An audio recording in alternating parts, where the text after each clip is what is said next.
Our programs offer many languages. Please visit suprememastertv.com/schedule. Nos programas offrent plusieurs langues. Veuillez visiter suprememastertv.com/schedule. Nuestros programas ofrecen varios idiomas. Visiten suprememastertv.com/schedule. รายการของเรามีให้หลายภาษาโปรดดู suprememastertv.com/schedule. What the Nobel Peace Prize did was to draw me once again into the world of other human beings outside the isolated area in which I lived, to restore a sense of reality to me. And what is more important, the Nobel Prize had drawn the attention of the world to the struggle for democracy and human rights in Burma. We were not going to be forgotten. Her Excellency Aung San Suu Kyi, The Lady's Love of Freedom, Democracy and Peace, Part 2 of 2. Continue watching to find out more. Vegan, the angels will befriend you.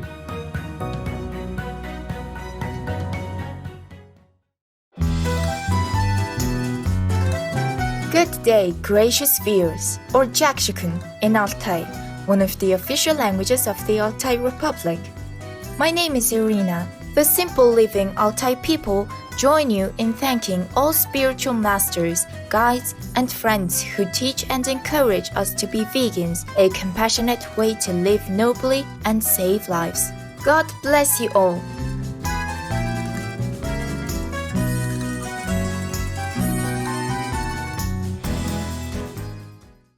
Welcome to our show. Her Excellency Aung San Suu Kyi, The Lady's Love of Freedom, Democracy and Peace, Part 2 of 2. Following last week's episode, we will continue to retrace the remarkable life of Aung San Suu Kyi.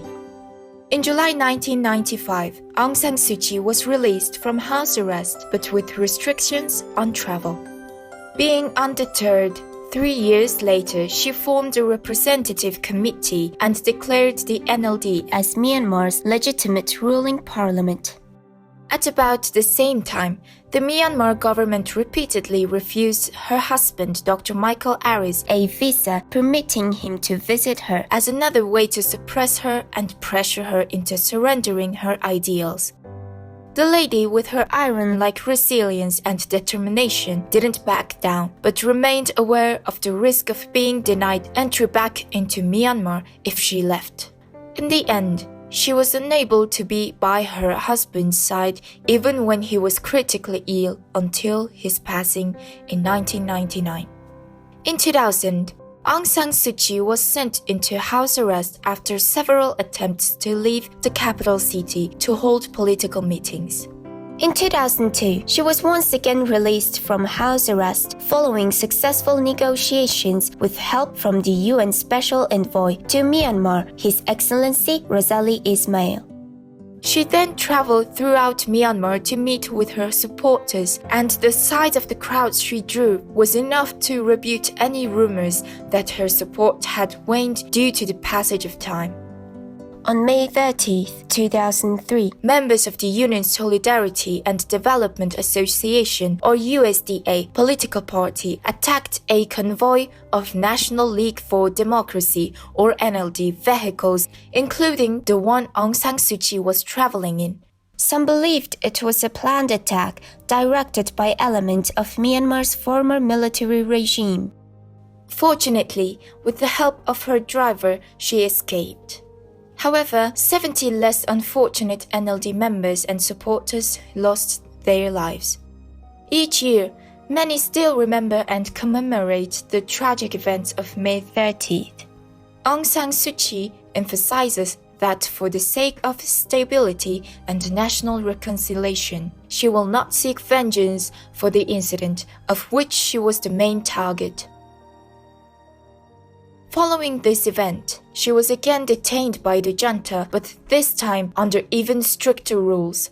Inside her compound, her phone line was cut. She had no access to outside mail, and the NLD volunteers who had provided security for her were dismissed. Between 2003 and 2009, the international community noticeably increased pressure for her release. Then, in 2007, a series of protests broke out due to rising fuel prices. The protests were named the Saffron Revolution, as most of the protesters were monks in their robes. On September 22, 2007, they marched to where Suu Kyi was detained and chanted Metta Sutta, the Buddha's key discourse on loving kindness. In 2009, the United Nations declared her detention illegal, even under Myanmar's laws. Despite this constant pressure on the military government, Suu Kyi was still not released. A year later, Myanmar's first ever multi-party parliamentary election was scheduled to be held in November, just 6 days before Suu Kyi's scheduled release. It is widely speculated that various deliberate attempts were made by the government party to exclude Suu Kyi from the election. Eventually, the government party won in the November 7, 2010 election, but many allegations of voter fraud emerged. With a combination of the government easing restrictions and her meeting with prominent world leaders and figures such as the civilian president of Myanmar, Thailand's prime minister, and the US Secretary of State at the time, Aung San Suu Kyi was subsequently allowed to run for office and won her seat in April 2012.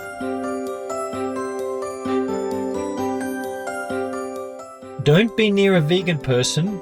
You'll be infected with happiness and joy. Righteous fears. Let's take a moment now to hear a brief message. We'll be right back here on Supreme Master Television. Welcome back to our show featuring Myanmar's democracy icon, Her Excellency Aung San Suu Kyi. In November 2015, the NLD party won a landslide victory in Myanmar's first openly contested parliamentary election. Due to a previously enacted constitutional provision that prohibits a candidate from running for the presidency if his or her spouse or children are foreign nationals, Suu Kyi couldn't become president. As a result, the NLD selected her close confidant Htin Kyaw as the party's candidate, and he served as the president beginning in March 2016. Suu Kyi, however, took on the newly created position of state councillor, equivalent to a prime minister.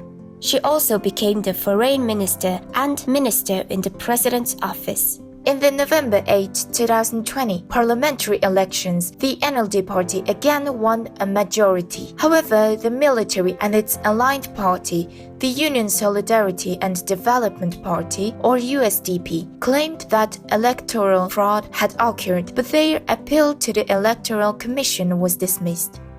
On February 1, 2021, just hours before the newly elected government was to hold its first session, the military seized power and detained Suu Kyi and key NLD leaders. Various charges against Suu Kyi are presently underway, and if she is found guilty of all charges, she could face over 100 years in prison.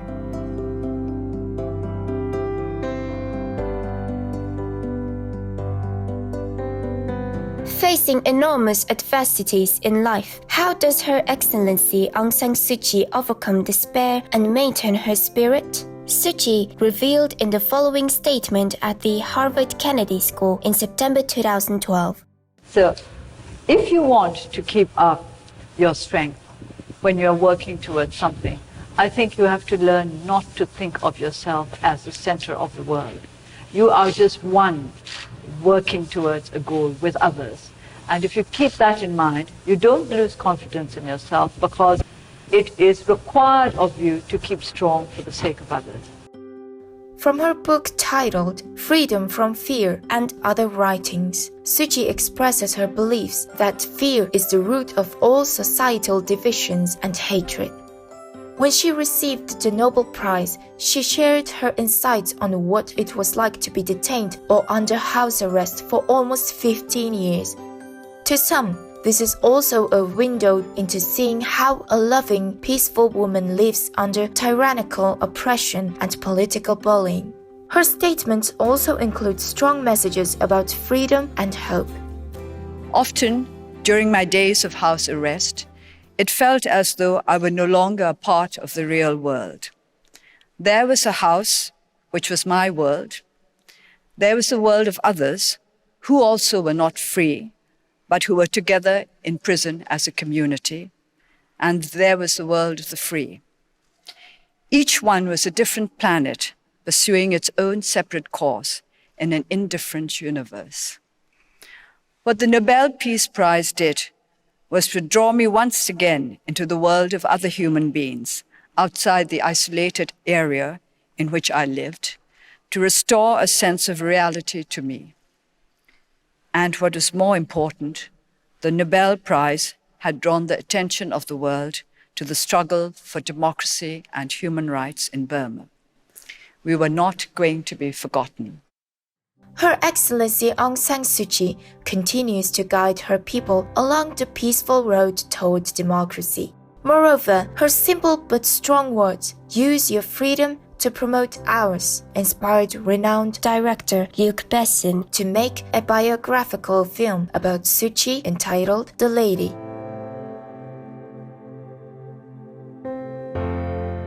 Today, Her Excellency Aung San Suu Kyi remains perhaps the most potent icon of hope and freedom in Myanmar. We pray that you are protected by Buddha and your vision of a democratic, peaceful, and prosperous Myanmar will soon be realized. Those who are vegan cleanse the body and mind, cleanse away evil. Taoism Sutra, Taoism. Open-minded viewers, it's been a pleasure having your company today during Her Excellency Aung San Suu Kyi, the Lady's Love of Freedom, Democracy and Peace, Part 2 of 2. Coming up next is Protecting Eyes from Digital Eye Strain, right after noteworthy news here on Supreme Master Television. May all beings soon reach their true home to experience real love and freedom. Our programs offer many languages. Please visit suprememastertv.com/schedule and suprememastertv.com/MOS.